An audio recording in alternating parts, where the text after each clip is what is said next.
All right, X, my man. I'm going to give you an Elbow, opportunity. elbow, elbow.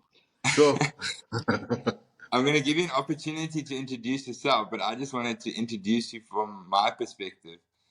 Um, it was first year law class, law at Yeah. Tuckies, and I met you. We were sitting 1990, next to, yeah, yeah, 1990, 1998, 98. 98, Yeah. yeah, Yeah. 98. And you sat next to me, and I think one of our other, I think a schoolmate of yours, David Tozy, was there as well, and he knew you from St. Albans. Yeah. And the next thing, you disappeared. Yeah. And I was like, damn, where's X, man? Like, what's happening? And I think it was maybe a year or two, maybe longer, you can tell me. Suddenly I saw you on SuperSport. And I'm like, hey, I know that guy. He used to be in my law class. Yeah. Yeah. That's Yeah. my story about how I know you. And like, Here I don't is. think we haven't really seen each other in probably, you know, how many, Almost 6 years. yeah. But we've kept in touch, kind of like on social media, and just kept along, and yeah. I mean, I obviously I felt a strong connection to you from the beginning. Um, so yeah, we mates, but yeah, we haven't actually physically been in the same spot for like Yeah. ever, Yeah. And and it we must was, maybe change that. yeah, we got to change it. I must Because say, this podcast, it was very weird for me because, like, so I didn't know you before varsity, but like a lot yeah, of the guys I went to school with know you. okay, I don't know yeah, whether it was from primary school yeah. or whatever it No, is. it was mostly it was a friend of mine, Auro Brock. Yes, Auro, yeah. Yeah, and he got me into basketball, which was like my sport in high school. And through that, I met a lot of the guys at St. Albans. Yeah, yeah, yeah. So it's what a time to catch up, but yeah, we're gonna have to rectify the not seeing each other in person. Yeah, and you were head boy, hey, at St. Albans.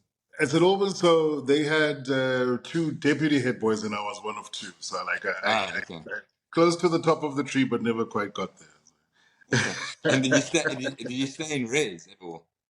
No, I didn't No. because my parents were Pretoria based. So I had been in boarding school for the 5 years preceding me being at St. Albans. I was at the Drakensberg, I was at the boys' choir school, Yes, yeah, yeah. Okay, singing cool. in the mountains, yeah.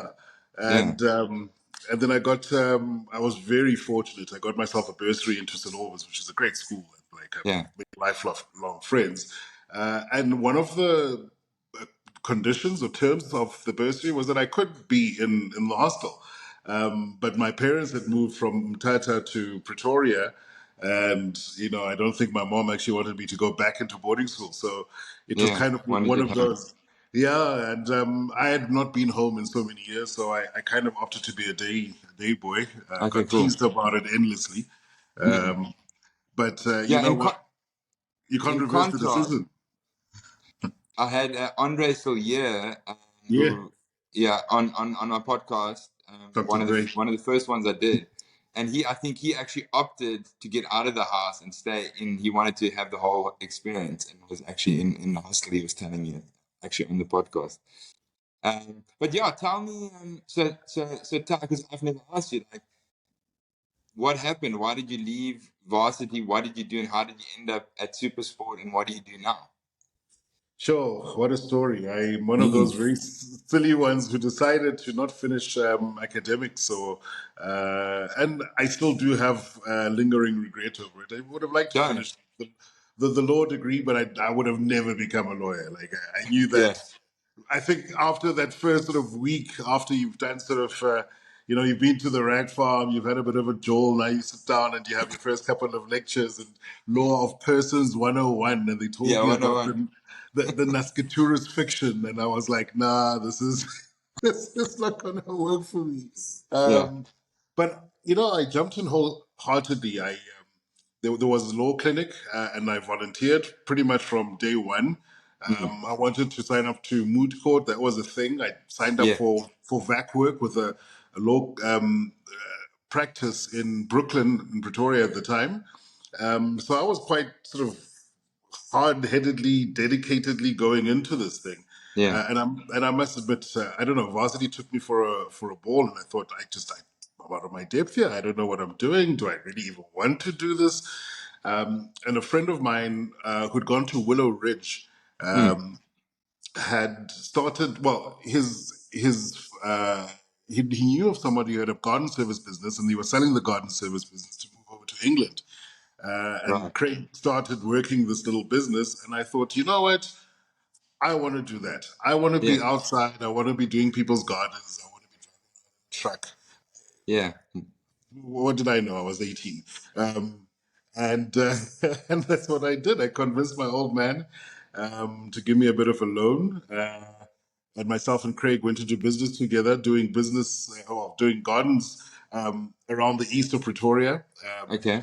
Silver Lakes was still fresh, it was still brand new then. Yeah. Uh, and people were also just laying lawns and sort of installing gardens from scratch and that sort of thing. So there was a lot of business, A lot like of work. very oddly at Mm. that time. And yeah, so 18-year-old me and 18-year-old Craig, managed to get a little 1-ton bucky. By the time I finished that sale a year and a half later, um, the business is still alive, which I'm happy to. Wow. Yeah, I'm not part of it or involved in any way, which is a pity. I should have Okay. thought, for the future then, but I was young and dumb. Yeah. And yeah, by the time I left, we had 2 trucks, we had 12 guys. We're running 6 lawnmowers. Running simultaneously across 2 properties while other guys were doing laying and landscaping related stuff. And it was really an interesting, sort of time to be young and learning about business. And there are a lot of hard lessons I didn't learn. I think I was way too young. Okay. Um, I find myself having to fire a guy, as an What? 18-year-old, and you sort of realize the weight that this carries. This guy is a Yeah. breadwinner and the rest of it. Yeah. So I thought, nah, it's been a good experience, but it's definitely not what I'm going to do for the rest of my life. Okay. Moved to Joburg, um, and the only job you're going to get without a degree is sales. So photocopiers and fax machines, that was me, Oh Panasonic. wow. Yeah, Oh wow. Okay. yeah. And because I have a bit of a motor mouth, they sort of said you should be one of those trainers. So every time somebody buys a PABX system or whatever, Yeah.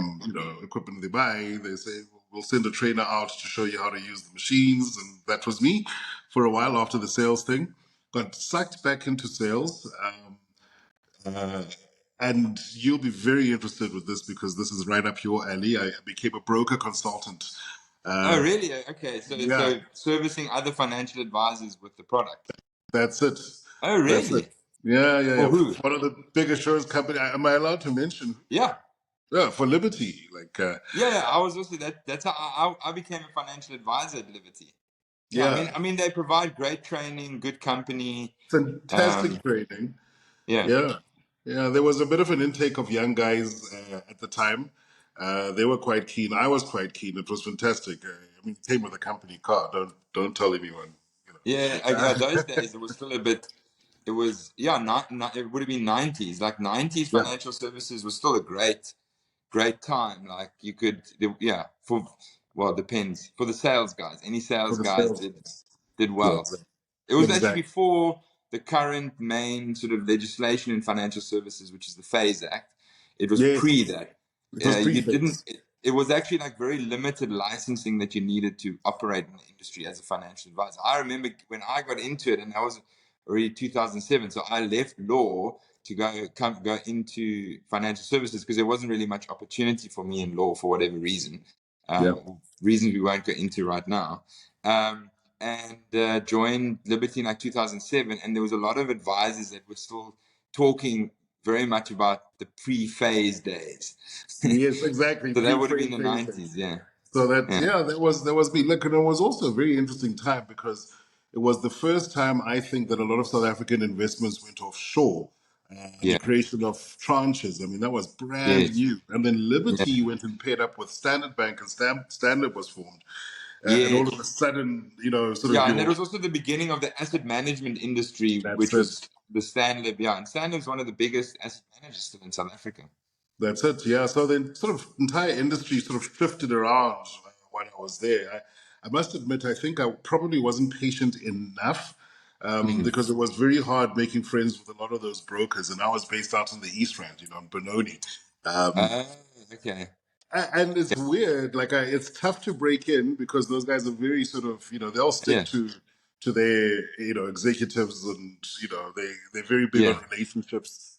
And I sort of was really starting to make headway, but then something that I think a lot of people don't quite express is that you do need to sort of bide your time and sort of wear Mm. them down and actually Yeah. form real friendships, Long real term. partnerships, long term.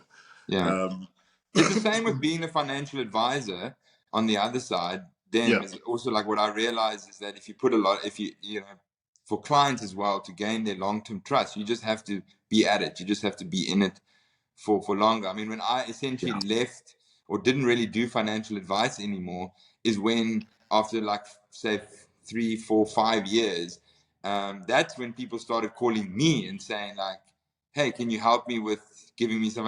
And I'm like, "Well, I'm not really doing it anymore." yeah, But I built up a reputation over like a period of someone that knows what they're talking about when it comes to financial advice yeah. and things like that. And then so time in the game, especially in that, is definitely something. And it would be the same for a BC or broker consultant servicing That's it. financial advisors from the product Yeah, side. yeah, Also, you would have had a difficult time. Correct me if I'm wrong, but Liberty was still. I mean, they weren't new, but your Old Mutual and Sunlam were probably still more dominant, especially in the East Rand. yeah. In fact, most of the consultants had come from, I think, a lot from Old Mutual. There were a couple Mm. of guys who, because, like I say, there was a bit of a push and a massive intake at the time, who came from other industries and backgrounds, but they came from the more sort of traditional Mm. financial services groups. And Liberty very much was, it felt to me like the new kid in Mm. relative terms. There was a lot of little, pride around Donald Gordon and the. Mm.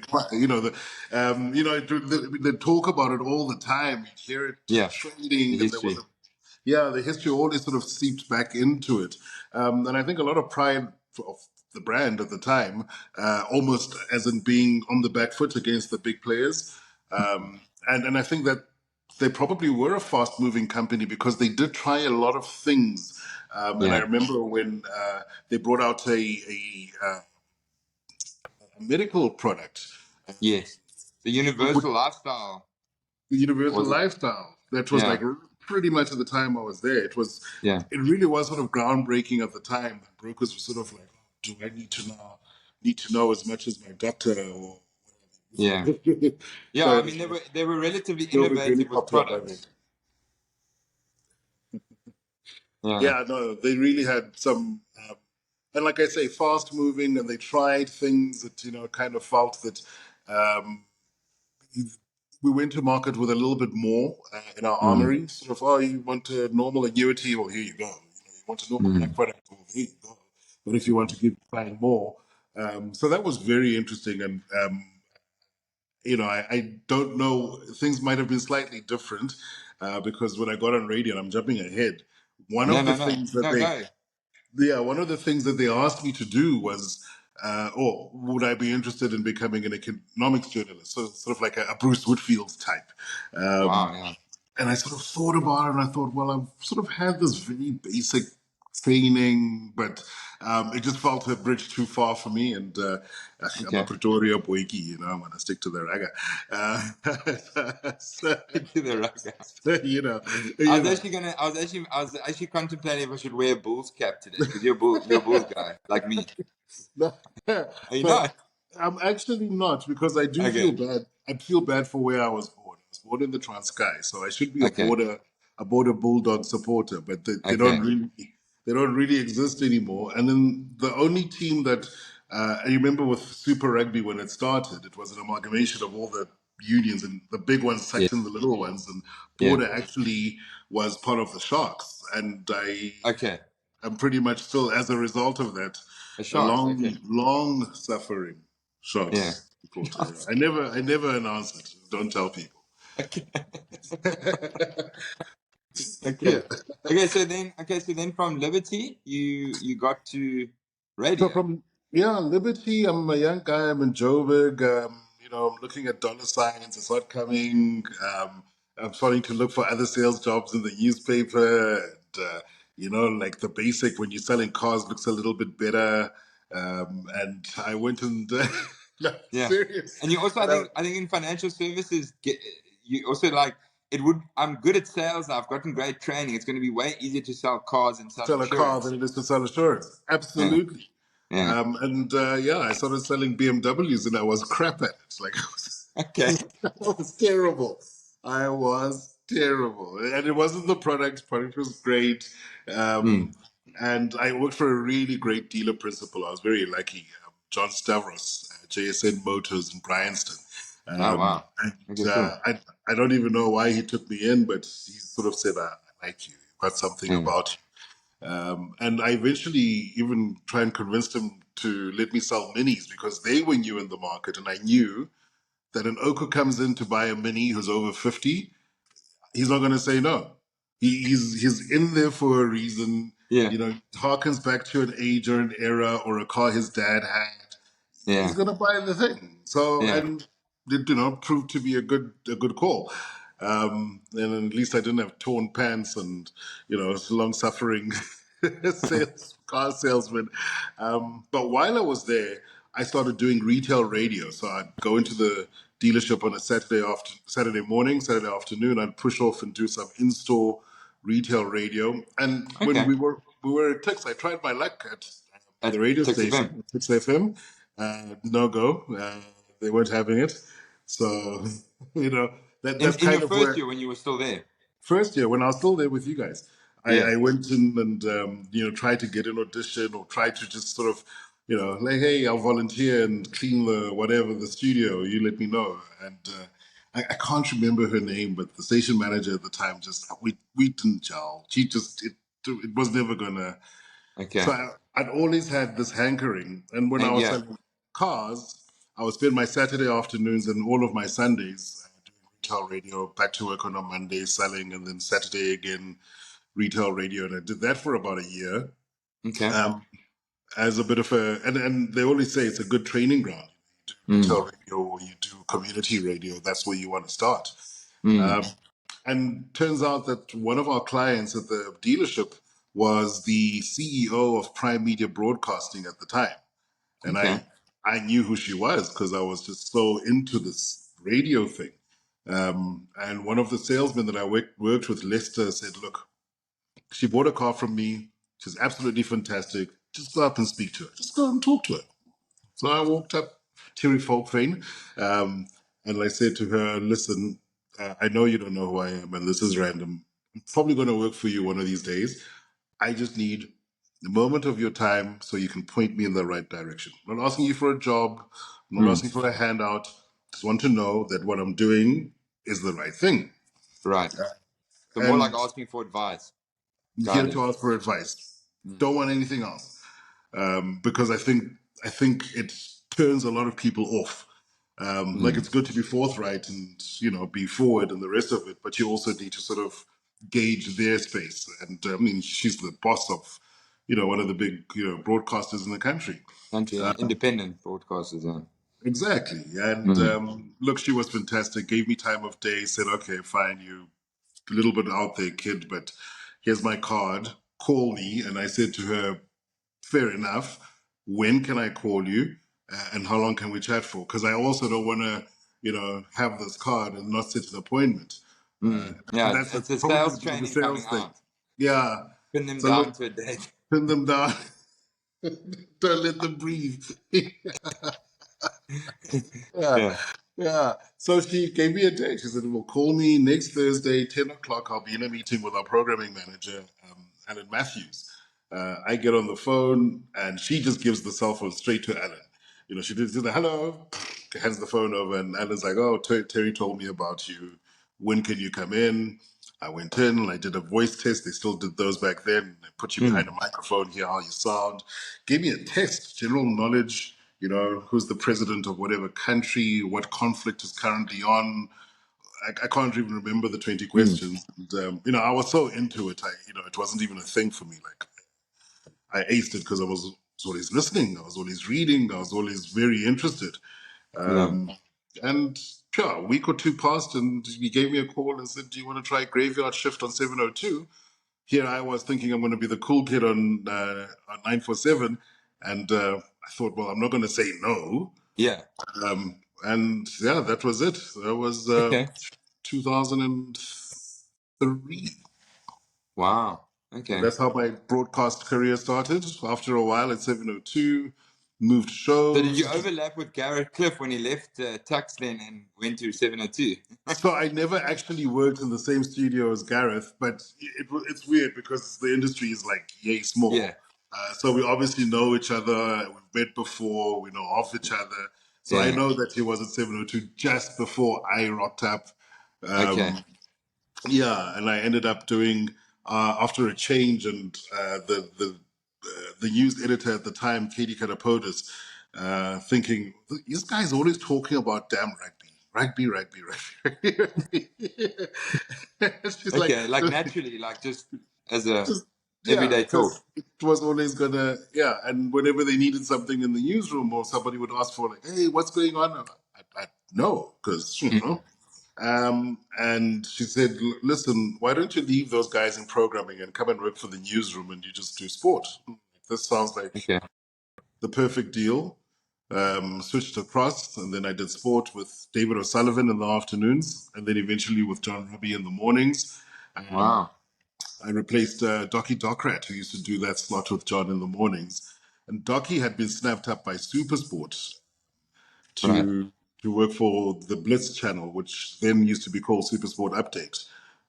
And you know, I was one of the first people who called to say, "Hey, I actually need reporters here. I need people who Okay. can write scripts and can, you know, give us bulletins because we've got this 24-hour news cycle to fill, and you know, we need reporters We and need a lot of journalists, content. Yeah. and we need content."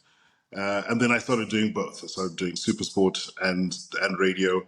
And Okay. then 2007 came around, and they were on the lookout for a dedicated sports, rugby reporter, like literally somebody to follow the box. Like this is the Mm. dream job for any lighty. It's come on. Yeah. Put my hand up, and there wasn't even an audition or an interview process really. Like you know, the head of production at the time, Tex Texera, was just like, "You my guy," and he just went with it. You know, like I've lived off the faith of a lot of people in this industry, and that's how it works. Yeah, 2007, and the Boks were playing against England in a two-match series in the build-up Mm-hmm. to that World World Cup. Cup. Yeah, and we beat them both times. The second match was in Bloemfontein, and they sort of did this after the match, this announcement. The World Cup squad is being announced by SuperSport by Darren Scott. And then, Yes. Dan Scott was still on here. yeah, and then towards the back end of the show, then they had like this whole segment. And my dog's gonna go nuts because the neighbors are home. Um, and they said, "Well, we want to introduce you. This is the guy who's going to be following the box and getting the news back to SuperSport update, which still was, you know, fresh Mm. and fairly new, and you know, giving you daily updates, which was a brand new thing. They'd never done that sort of thing before. And there I was with the skinny dreadlocks." You know, being introduced to the SuperSport rugby audience specifically for the first time. Okay. And that's, yeah, pretty The much it. rest is history. Yeah. Okay. So you did that for how long? I think it was about 15 years, eh? Yeah. I stepped aside in 2019. I actually resigned from SuperSport. There was a bit of drama behind.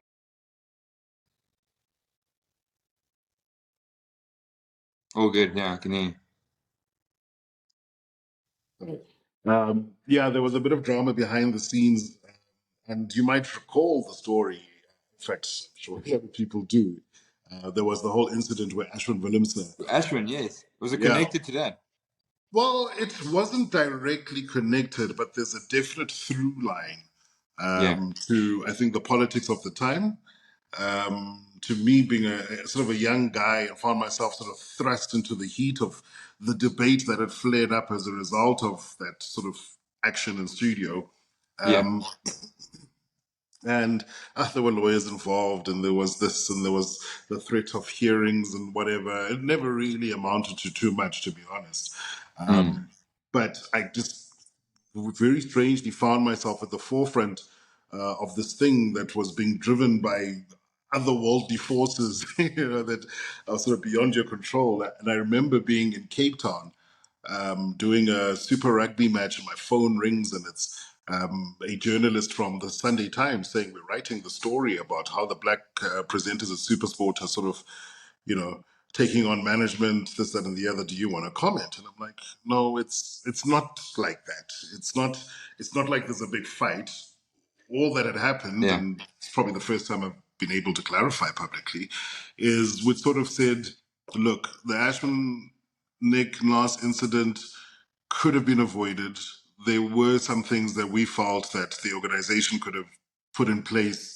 And we just sort of felt like if there was sort of a more equitable, fair, open, way of going about certain things, that you could avoid the eventual outcome. But Yeah. obviously, in South Africa, it becomes a runaway political story. Race gets thrown into it.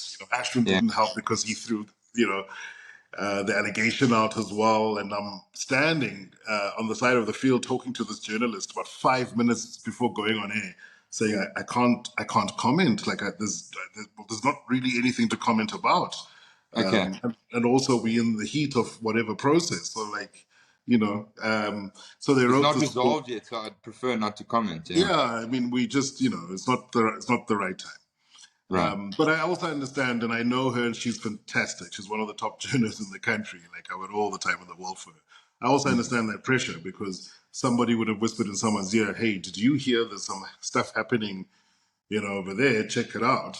And Mm. you've got to sniff around. So I have absolutely no issue with, that being the approach. At least I was approached. Yeah. And then I was standing in the queue at the airport, and was it Sunday, August? But I just remember turning around while I'm in the queue going through security, and my face is on the front page. And I thought that this is not Oh ideal. my word. Okay. This is not something I wanted. I'm insanely private, Elmo. Like, I don't, Yeah. people generally don't, are you married? Do you have kids? Do you? It's, like, Okay. yeah, so that was a bit of a moment for me. And what did it say? What was the headline? What is that? I can't remember whether it was SuperSport 6 or SuperSport 7. It's just how distant it feels in my mind. But basically saying that the black presenters at SuperSport are revolting. That's kind of Okay. starting from, yeah, they started But some you sort of you hadn't attitude. commented though. So what did they say about what you had said? No, so that wasn't the Sunday Times story. The Sunday Times story was fairly Oh. clean. It, I think, Okay. did mention that they wouldn't comment or whatever. So, Mm. but obviously Oh, it so just the goes from. August just used your face, made up the story without your comment. Yeah, but I could sort of see where they got it from because that was this Mm. general sort of consensus. And also, Yeah.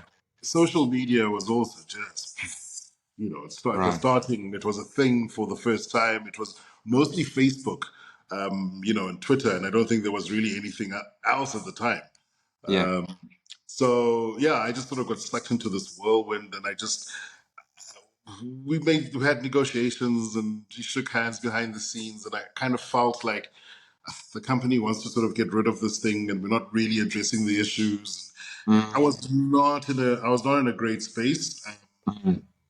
I'm able to express it a lot better now. That actually, yeah, mentally and emotionally, certainly wasn't up to be sort of thrust into that. I'm a broadcaster. Like it seems very anomalous for me to say, but I don't like spotlight. I like reporting stuff. I like Yeah. having conversations with people. I like digging deep and going down rabbit holes, you know, and I get lost in my own little sort of world. But I don't see people. I'm usually behind a microphone, Right. and then you realize that it comes with the spotlight thing element to it as well, which is it takes a little bit of getting used to, and it was Yeah. never what I signed up for. I think Yeah. I look at the youngsters in my industry now, and they're much more adept at this. They're much more attuned to using social media, and they want to get their name out there and be seen and be known and delve into many different industries or what have you, and all power Yeah. to them. That's kind Yeah. of not the school I had gone into. Um, so yeah, I think I really took on quite a lot. And by the time 2019 went around, it just not enjoying driving into work, having tough convos with my bosses. It didn't help that one of them was just not the greatest guy in the world to work for as well. Like I remember sitting outside having coffee with mates from work, and this guy came, walked behind me, and sort of fat shamed me. And I just thought, Shit. jeepers, I don't need this right now, like in my life, like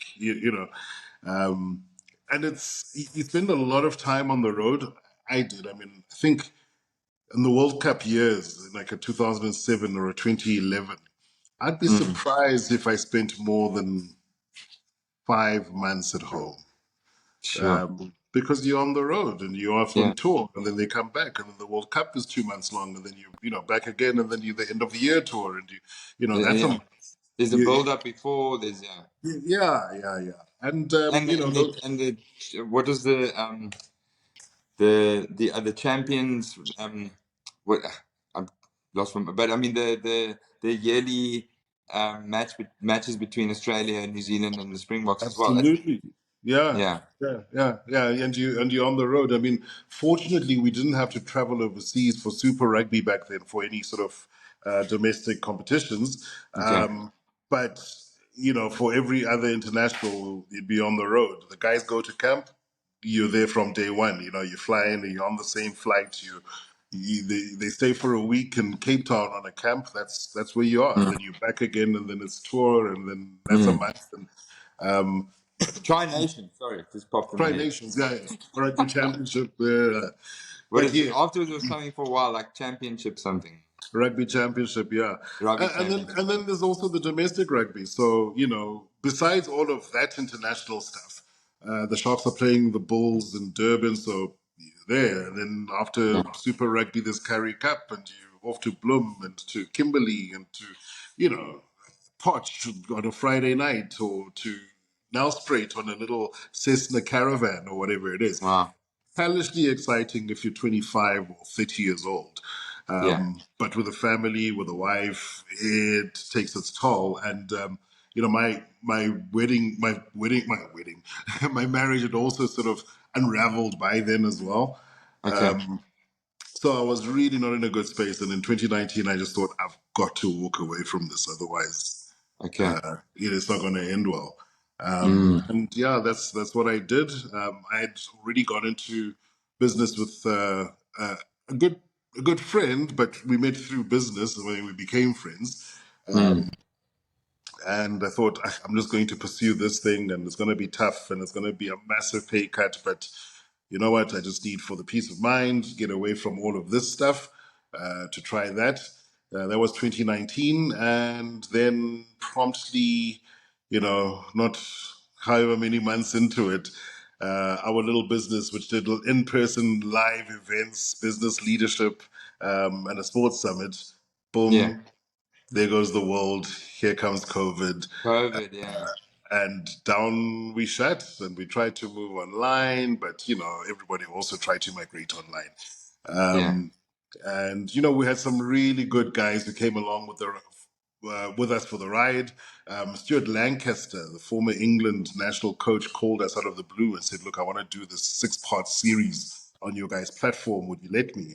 Oh, of course, Mm. and that was great, but it was so very difficult to sustain that business. But yeah, eventually, I've lost everything.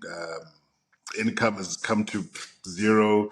Yeah, they always have this adage that if you've got 6 months income, you should be You you should should be plan all for. right. Yeah. And I thought, well, I've got about 8 months, and I think I'll be good.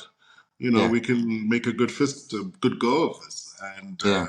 yeah, but then try not making an income for a good 18 months because it extends, right? Yeah. And I was like, well, don't know what I'm going to do now. I can't do live events. I can't go and MC people's events and make a Yeah. little bit of. It's just not happening. Yeah. I did get lucky. Company like Land Rover South Africa, they had to delay the launch of the Defender. So I got a call out of the blue saying, "Hey, can you do this online launch for us?" And I was like, "Yes." But it's like work, and ultimately it all goes down this deep dark hole. Dark hole, yeah. Yeah, That you yeah, have to yeah. fill. That you have to fill. Mm. And then Katie Katopodis, again, who now long left Prime Media and was with Newsroom Africa, called to say, "Hey, we need somebody to help out in the sports department. It's a new department, and you know, we could do with someone with a bit of experience, and please could you help us out?" And I'm like, "Oh, jeepers, it's a gig. It's something I can do, at least 5 days out of the week." And our industry doesn't pay very well, like Yeah. contrary to popular opinion or belief. But I thought, jeepers, let me just hold on to this thing, and that was great. And I'm forever grateful for the guys at Newsroom Africa. And it's strange how things sort of always never come in singles, but they come in pairs or in threes, because not a few months after I started working there, then another mate of mine, or she'd become a really good friend that I'd worked with at Prime Media, was now at Jacaranda, and said, "Listen, we need somebody to come and help out, do some sport on radio. And I know this is your thing." And I'm like, "Absolutely, this is my thing." And Mm. then I got onto Jacaranda. And then fast forward a little bit, after being on Jacaranda for, say, a year and a half, I get a call from John Webb at Carte Blanche saying, "Hey, listen, we want someone to do like some human interest stories and maybe some sports stuff. Would you be interested?" And, in Wow. my position, never say no. So yeah, I've been keeping my fingers in a few pies since. Okay. But it's a big hole to climb out of, and I look at the other people in my industry, and I think, well, at least I had the opportunity. I have the opportunity to climb out of it. I'm Yeah. still gainfully employed. People obviously still think that for some reason we can put him behind a microphone and you won't stuff it up. Yeah. So And you don't. so You that don't at helps a all. lot. It helps a lot. Okay. So and is the business that you started, I mean, is that you still kind of going with it? Like it's still Yeah. alive? Yeah, we Yeah. are. And what was really heartbreaking was not just that business has stopped for me and my partner. And Mm. in fact, there are three of us, because the other bloke is Peter, he's in Australia, lives in Melbourne. But he's the guy who knows numbers. He can, the CA, who can sort of look at the books and say, "It's not going to work, boys. We need to shut it down," or whatever it is. Mm. Justin is based in London, though he is from here. But his missus and him moved across. She got a job, a pretty nice gig as a lawyer in London. So they moved Oh across a wow. few years ago. Um, and, we've still managed to keep it alive. Like I say, the heartbreaking thing was that we were starting nicely. We'd moved into a little office, hired four Okay. people, so we've got like a Monday to Friday, we're in our groove. We've got a dedicated sales guy. We've got somebody to do operations. And we, slowly sort of finding our feet and expanding, and then boom, shut down. Uh, Okay. but we managed to get back on our feet, or at least to keep the business alive. Yeah. And we run now two primary events. The one is the Elite Sports Summit, which we do in Cape Town every year, every Okay. October, bringing about 300 coaches from across the country, all sporting codes. And we expose them to some really top speakers. We'll bring in, like last year, we had a Kieran Reid. We've had the former head of um, training for Sandhurst, the former head of training for West Point Military Academy, and then they'll sort of teach lessons about leadership, about talent identification. We've had speakers from Arsenal Football Club, Chelsea. Uh, Conor McGregor's trainer was one of the speakers. And we, try and expose people here at home to some of the biggest, brightest voices. And I think they generally walk away in awe, and Mm. knowing what's possible. I live for that event. And then Wow. the other one we do is a business leadership event, which we do in London. I must admit, because Justin made the move, the market seemed very sort of prepped and keen. Business leadership is really very big. Sometimes can get, I think, a little bit fluffy in terms of content. But we are in an age where people are very aware of soft skills. That's definitely come to the fore. And that's been running quite successfully. We get about 150 delegates. Most of them, about 75% of them, come back year in and year out. Wow. Yeah. So it's become a big, nice little catch up for them. And it's multi-industry. Most of them are based in London, but we have a couple of delegates who come in from. Oh, we had people from Switzerland this year, Germany. We had someone flying from Canada, some Americans. So it's got a very, very nice feel. Made Okay. some real good What's it inroads called? with JP. So that's the London Leadership Summit. So we've Oh, got the wow. Elite Sports Summit and the London Elite. Leadership Summit.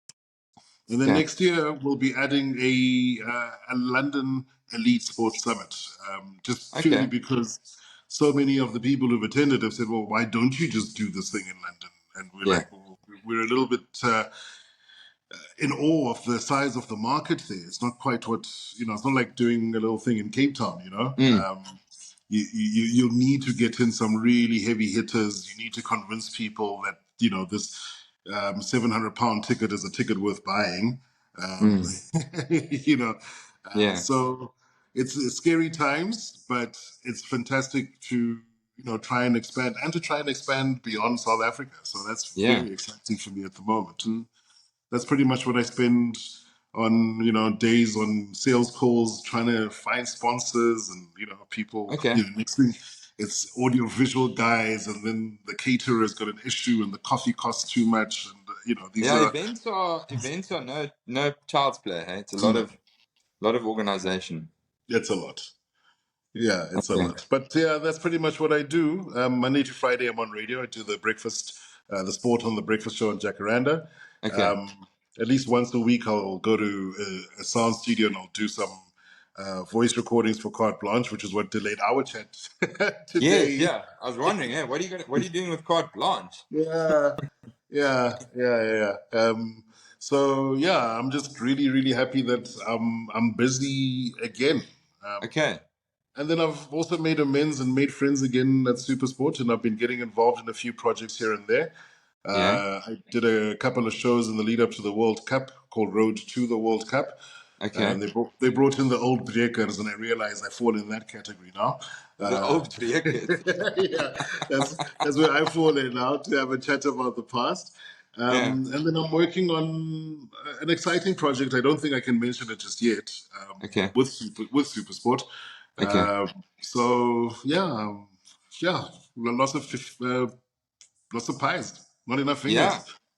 It sounds. Yeah. I'm glad to hear you're busy. And yeah. I mean, it sounds like you had a tough dip because Yeah. of COVID, and obviously, I mean, I think with everyone, myself included, COVID was like a cherry on the top.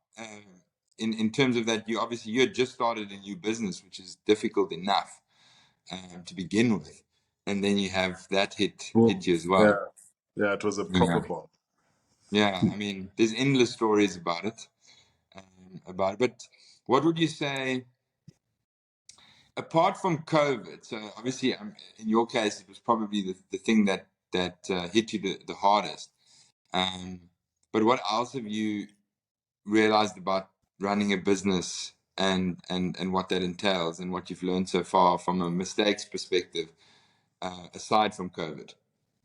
So I mean, we've tried a couple of things. I think COVID also forced us into, trying to adapt, because Mm, it really was about that. We went online and not really successful. I don't think, and I think online has got like this podcast, for instance, that's got a place and a space. But now, if you're mm, trying to decipher high level information at the price of a ticket, it's a very different yeah. experience for somebody who's sitting at home who, Mm, like me, whose dog is barking, they're experiencing the same. There's a child mm, crying in the background, there's a TV on over there, and someone's going to press the buzzer at the gate or whatever the case may be. mm, So, it would have been nice if that worked out, but I think it would have been a false economy. I think, in retrospect, probably better we didn't sell a whole hell of a lot of tickets and stuff, and we put up a paywall. But I think had we done that and then experienced the drop off that I think a lot of people who went online did, it would have been equally Yeah. devastating. Yeah. Um, so that was a hard lesson. Please may COVID not happen again, but I know that we're able to adapt to those. You know, Mm. hopefully, if something like this does happen again, it's not going to be as long term. Hopefully, we're more able to better cope with the consequences. Just as humanity, just as you know, 8 billion people spinning around a giant nuclear bomb with no one at the wheel. Um, you know, That we um, know that we know of, exactly. At least he hasn't said anything. But yeah, like hopefully we'll be better able to cope. of. Mm. Um, hopefully it wouldn't take too long, but understanding that well, you can adapt, you can shift things around, you can move people, you can utilize resources elsewhere. Mm. Secondly, you don't need an office, at least we don't. Mm. Shared office spaces, definitely for a company of our size, the way forward. Yeah. And I say this, and what is the big companies at work? Work? Well, they've just gone Uh, at work. at work, or yeah, no, it's not at work. But yeah, the one that They've kept the just gone office bang. open in South Africa, but yeah, they went bust everywhere else. Yeah, so I say that knowing that We that work. is we work. I say that knowing that that is a thing recently, but I think flexibility for people, allowing them to work from home. We Mm. had one of the people work for us set up, and we helped her set up like a little office in her garage, and she was happy. And Mm. trying to change that after the fact was always going to be a tall order. But then for the younger guys who worked for us, they needed that structure. So you need to be able to adjust, I think. And I don't think the world's going to go back. No. I think this is the new normal. And we also learned a tough lesson about market research. So when things opened up again, we thought, okay, we not only have to just save the company, we've also got to try and get the cash, the randelas rolling in. And Mm. we need a proper plan. We need to have something that could be a bit of a money generator for us. And we thought, okay, London Leadership Summit has worked quite well. New York, good market. We don't need to sell to every New Yorker. We just need to sell to a percentage of a percent of Mm. people in New York. And we went out and we set up um, the New York Leadership Summit. And what we've done over the years is over the past 7 years is we've built up quite a database of speakers, of people who, I mean, really are movers and shakers. From the CEO global of WD-40 to the head of training at the Cavs to the lady at Yeah. West Point. We've had the chief negotiator, former of the FBI, give a talk. These are all Wow. assets in our arsenal now because we've made the connections with these people. And for the most part, they just always surprised to be talking to a bunch of South African guys and like, this is so weird. Why would you guys even, where did you even get hold of me? Why would I want to fly out to Cape Town? But okay, then I Yeah. will, Yeah. So we knew we could put together a pretty proper speaker lineup. We had somebody from JP Morgan Chase, the head of their executive training, presence and training global as well, based in New York. Turns out she's a lady from Durban. This is just the way the world works. It's Wow. been so many lessons along the way, but we didn't research the market too well. We thought we knew it. We thought we knew what we had to do, and we thought Americans are always game for anything. Just make it look big. And we'd had a decent turnout, but ultimately it was a costly exercise. Okay. We would have saved our bacons had we just gone out and a little bit of market research, Mm. know a little bit. There are people who know more about this than you do, and you need to Mm. rely on that information. But we quite a fate to functioning in London, which is why we're happy to expand there.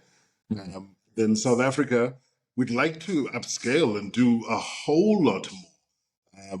But there's so many hoops, hurdles to jump through, and hoops. There's red tape with with government, and we want to have the, you know, National Department of Sports and Recreation there, and SASCOC present, and we've reached out to these people, and they, you Mm. know, sort of they dip a toe and they don't want to commit too much, and is there a cost involved, and we don't really have the budgets, and so, you know, so it's very tough in SA.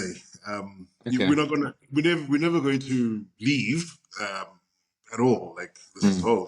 home. But we also know that we are limited by people's budgets, by access to finance and funding. Mm. Our big supporters at our sports summit is the schools and the varsities. I mean, that's where, if you want to know where the money in sport is at the moment, mostly the schools. Even the varsities have to function within a very tight sort of financial framework, and they have to justify everything. And also, you know, if you're going to give this to cricket and to netball, why aren't you giving the same to music and to art? You know, Yes. Okay.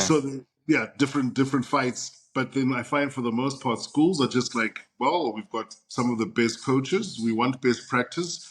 Our parents are keen for it. Let's go. So that's been Right. really interesting to see.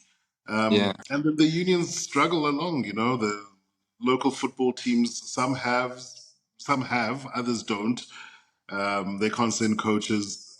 The national and the provincial departments of sport, you know, you've got some, these are the ones I really want. You know, I want a coach who's out in farm school in series, whose job it is to coach under 13 girls football. That's the person. That's Yeah. the one who needs the drive and the determination and the bigger picture and the jeepers, I'm so close to getting it right, or if only I'd known this. Knowing that. Yeah.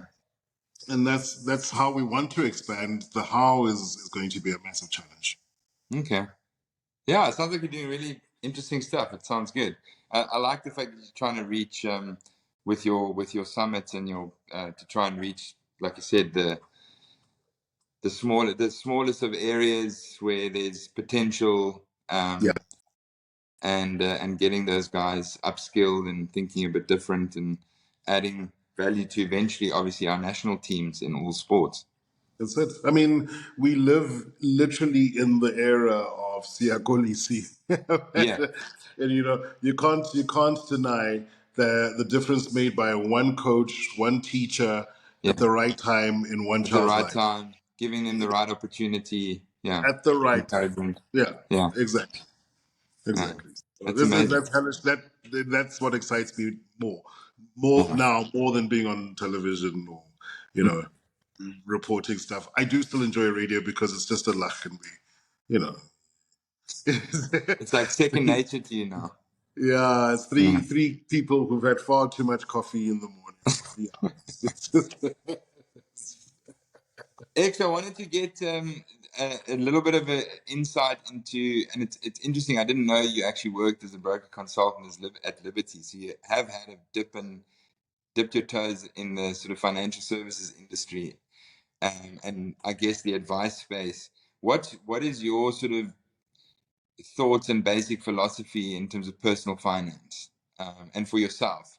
Where do you think, what philosophy have you created for yourself? I mean, we talked about having 6 months income if you're not gonna have one for whatever reason. I mean, so you obviously have thought about these things. What's your personal philosophy, um, and what's your thoughts on financial advice and taking your finances into your own hands, and the juxtaposition, and also if you talked about uh, starting a business and how that plays in with your personal finances. yeah. What are your thoughts on that? Yeah, I wish I had gone into life remembering the lessons that I'd learned when we were learning about the products and the whys. I've made all the mistakes, even after having the knowledge, or at least knowing that you've got a product for this, that, and the other. Mm. The one thing I've never done without. And I say this having done that through the hardest of the hard times in lockdown, was cover, Hmm. life cover. And, you know, the moment I could just fix that, that was the first thing I fixed. Yeah. Um, because it's the only way that I know, especially in my industry, to have Mm. some sort of safety net for my family. Yeah, if Um, something happens to you. if something happens to me. Mm. I've got a little cough now because I just flew back from London from that summit about a week ago. And it was interesting because I was speaking to my financial advisor about, my what's dreaded illness for me is not necessarily the same as somebody else. If I lose my Mm. voice, I can't work. Are you covered? Am I covered? And we had to hunt, and I'm happy to say there's at least one product in South Africa that seems pretty switched on Okay.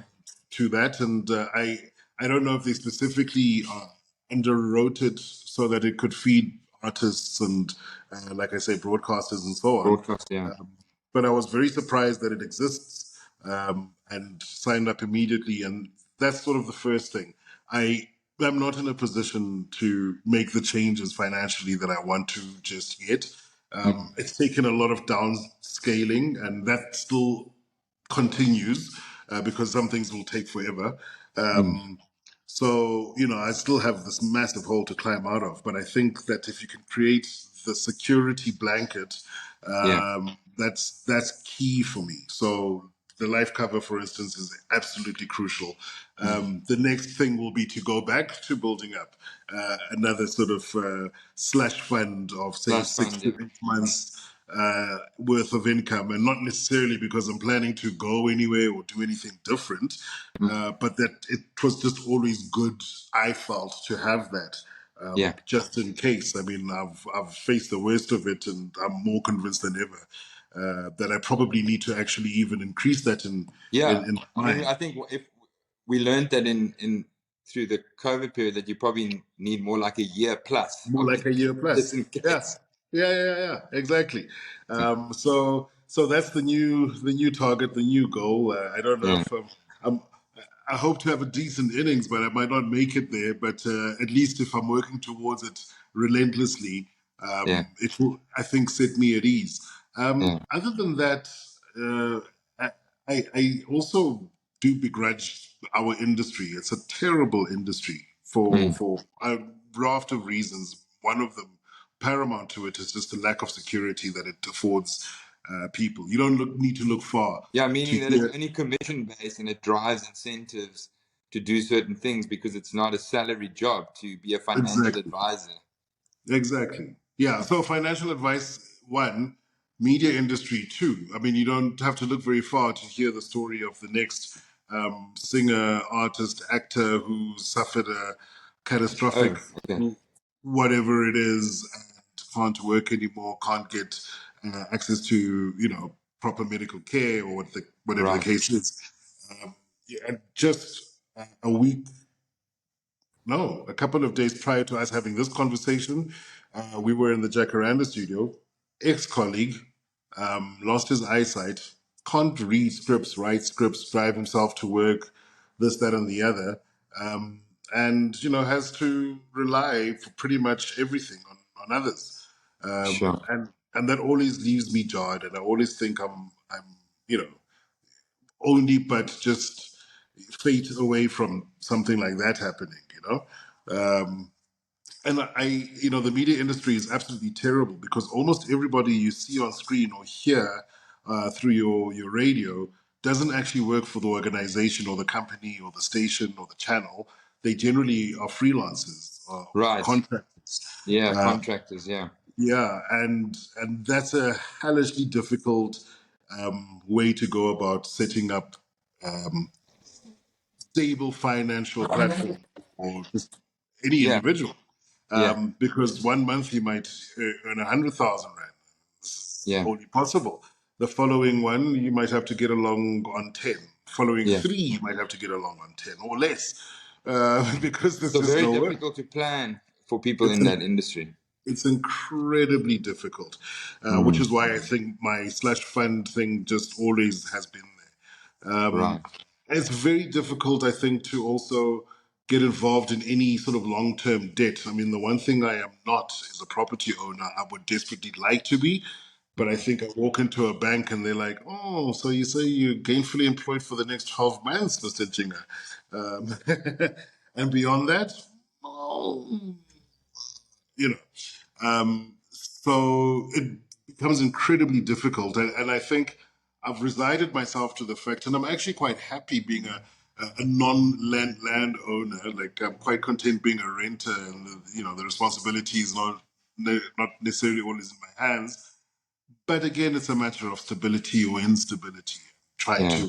to balance that, which makes it very difficult with someone in my industry. But this is why ultimately got to work for myself. Got to Mm. plan for the future, and I've got to have something that I can also sort of proudly look back on and say, wonderful to have this body of work and the things I've done and experienced, fantastic. But at least I've grown this baby and I can take this with me, for the rest of my life. Yeah.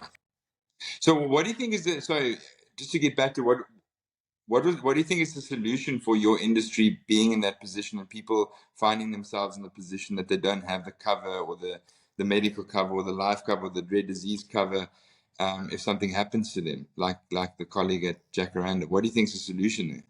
Yeah, so I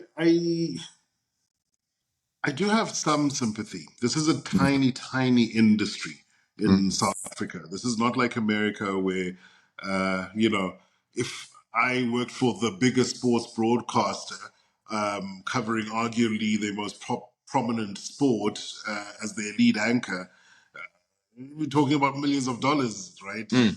Flowing in every year. This is not that at Mm. all. Um, and we are hamstrung by the size of our economy, and I understand that. But what I do think is that by virtue of not ever having to fully employ the front line, the media industry does get away with flouting the Basic Conditions of Employment Act Okay. Yeah, I to hear what you're some saying. degree. It is sort of like, yes, you worked for us for more than 24 months, but you're still not a full time employee because well, you're a contractor. Mm. You work for yourself. It's Xola Ntshinga Inc. that works for, SuperSport or Prime Media or for Jacaranda or whatever the case is. It's not, you know, an individual. They Mm. view me as a corporate entity almost. Yeah. And I do think that that needs to change. Like I say, I understand it would become wholly expensive, maybe non-sustainable if broadcasters in South Africa did that. But perhaps could be compelled to saying, no problem, listen, we've taken you off the street or off a competitor or whatever the case may be. But by virtue of you working under our umbrella, we will provide you with some level of security, be it Yeah. in life cover form, contribution towards retirement funding, and it doesn't really need to go to any measure beyond that. But I'm Mm. talking about things that would require legislative change, and I wouldn't know where to even begin. It just feels like it would be an endeavor for one, Yeah. if you try to do that I mean, with any company. from my perspective and getting back to initially I misunderstood you a little bit, and I was talking about the financial advisors in South Africa being incentivized mainly by commissions and it not being Commission driven. a profession, which Yeah. also drives certain behavior in terms of the public. But and that's why maybe people have don't necessarily always engage advisors because they also feel like they're just going to be sold product. Yeah. But Yeah, I mean, from my, I do remember that. I do remember knowing that there are some products that if you give to a broker, he or she will make great commission mm, off. The paperwork is not going to be that much. We've done a ton of these. It'll be a quick, call it an RA. A retirement annuity is quick bucks, right? It's not big yeah, bucks, but it's quick bucks. So, as a broker consultant, yeah. would you But blame me also, for you coming have to here? make the sale in order to earn. So, Exactly. regardless of, you have to make a sale. So, it's difficult to leave a potential client without selling them something, which, as I said, sometimes is great, as we both agree. I mean, I'm a product of having been able to go to finish school and finish varsity because of life insurance Yeah. that was left by my father. So, believe in it. Everyone needs it. But as I said, sometimes it's oversold, sometimes it's unnecessary, sometimes it's not properly, um, you know, put into a person's portfolio in terms of needs. Yeah. But my point being is that I also feel that, someone, even if you are freelancer and even if you are in the industry that you're in, I get your point, because it's also a knowledge and education thing to even know you should be doing that. But it would be the responsibility of that person to consider these things in light of how they earn their money, and that's planning. That's like, because for instance, I'll give you an example. We talked about RA. Mm. There's life insurance RAs and there's asset manager RAs. Asset manager RAs, you can stop and start contributions without taking any kind of penalty, which is Yeah. exactly what someone with an uneven or uncertain income should take. Because if you happen to only earn 10,000 Rand that month versus 100,000, you can maybe stop your contribution for that month or for a while. A life insurance RA that you've bought, you stop a payment, you might get a little bit of a leeway for a month or two, but after that, it lapses, and you actually, it's worse than putting your money under a mattress, because you and the advisor take a knock from the commission that's been paid to You've the lost advisor everything. up front. Yeah. Yeah. So literally, this is where the incentive thing comes in. Literally, a person in the media industry or broadcasting industry should definitely never have a life insurance RA. Then they should not have an RA from Ever, Liberty, ever, Old Mutual, Sanlam. ever, They should ever, have ever. they should have a Stanley, Alan Gray, whatever, which is flexible. Yes. So Yeah. anyone in your industry that has got a life insurance RA has been wrongly advised. Yeah. That's an Exactly. example. Yeah, and I mean, because you are completely an independent, Mhm. all of these big financial decisions rest in your hands. If you want additional medical cover, that's 100% up to you. And it makes it incredibly expensive as well. And now you've got this fluctuating income to consider, and Yeah. you know, it's quite it's quite a lot to juggle. Yeah. And I do wish that more to the industry and what could be different is also just education. Just That's what I was going to say. I think, if I anything, do if they wish. can't provide, it's difficult for them to provide actual employee benefits or Sure. benefits, then and there is a move towards that. I've actually know a couple of startups that are looking at alternative types of employee benefits, which could include providing those people with education presentations by, I mean, I do them as well, financial Yeah. literacy, and basics around savings and investments, Yeah. and maybe even say we'll pay to not wrongly incentivize the financial. We'll pay a financial advisor once a year to sit down with you, no obligation to buy anything, but to maybe just look at your portfolio and see Look at what the, they can yeah, do. and see what they can do. Yeah, that would make the world of difference. And Mm. I mean, it's going to sound slightly silly, but at least I'm on the sports side of things, where you've bound to run into people who are more analytically minded. But for the most part, when it comes to broadcast and media, you're talking about people who live in their own little bubbles, their own little worlds. These are artistic types, like Creatives, yeah, exactly. creatives are not out here trying to make long-term plans. Yeah, Really not. And if you're going to talk to a creative about making a decision, it's going to sound absolutely terrible, because I mean, when you look at FICA and the need to make sure that the client is completely in the loop as to whatever information is flowing in either direction. yeah, These aren't people who thrive in that at all. It's almost like you need to say, okay, well, welcome to our little project. We're shooting a movie. Um, if you opt into on your cell phone, just opt a yes, yes, yes, and yes. Yes, do you want life cover for the duration of the? Yes, do you want to be covered for and then you can actually watch your income level sort of drop as you press every yes, and sort of understand that that is going to be your paycheck, but you've got all of this sort of cover.